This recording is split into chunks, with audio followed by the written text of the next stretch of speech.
সকলকে স্বাগতম জানাচ্ছি কুকিং ব্লগের আরেকটি রেসিপিতে। অল্প মশলায় ইলিশ মাছ রান্নার রেসিপিটি ধাপে ধাপে দেখার অনুরোধ রইল।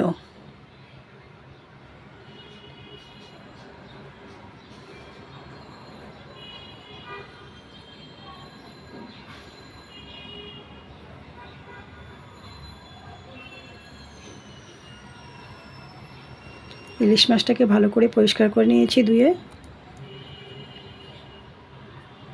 চুলাটা অন করে একটি কড়াই বসিয়ে দিয়েছি, দিয়ে দিয়েছি পরিমাণ মতো সরিষা তেল,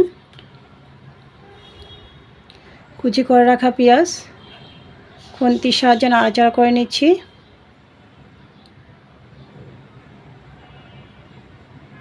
আবারও নাড়াচাড়া করে নিচ্ছি। দিয়ে দিচ্ছি ছোটো চামচে 2 চামচ পরিমাণ পেঁয়াজ বাটা। আবারও সব কিছু একসাথে নাড়াচাড়া করে নিচ্ছি।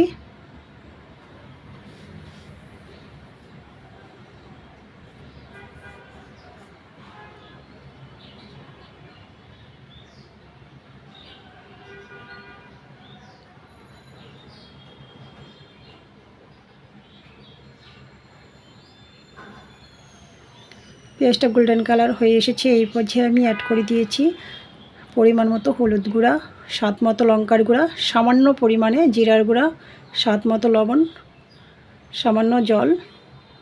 মশলাটাকে নাড়াচাড়া করে নিয়েছি। এই পর্যায়ে আমি অ্যাড করে দিয়েছি ধুয়ে পরিষ্কার করে রাখা মাছ। চুলার আঁচটা মিডিয়াম টু লো রেখে রান্নাটা করছি।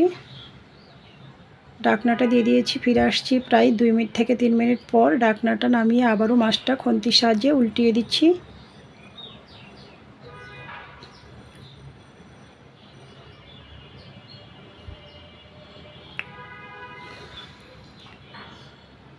দিয়ে দিয়েছি স্বাদ মতো কাঁচা লঙ্কা। ঢাকনাটা আবারও দিয়ে দিয়েছি।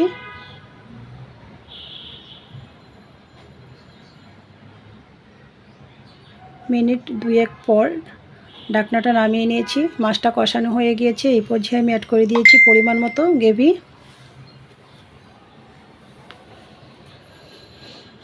আবারও আলতো করে নাড়াচাড়া করে নিচ্ছি। ঢাকনাটা দিয়ে দিয়েছি।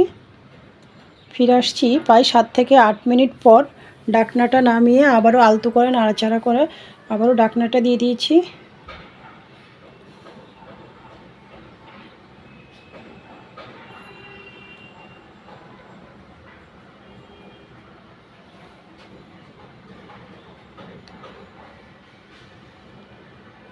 মিনিট 2-1 পর ঢাকনাটা নামিয়ে উপর থেকে কুচি করে রাখা ধনিয়া পাতাটা অ্যাড করে দিয়েছি।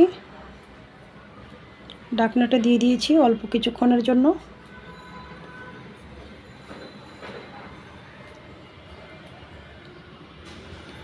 রান্নাটা রেডি হয়ে গিয়েছে। চুলার আঁচটাও বন্ধ করে দিয়েছি।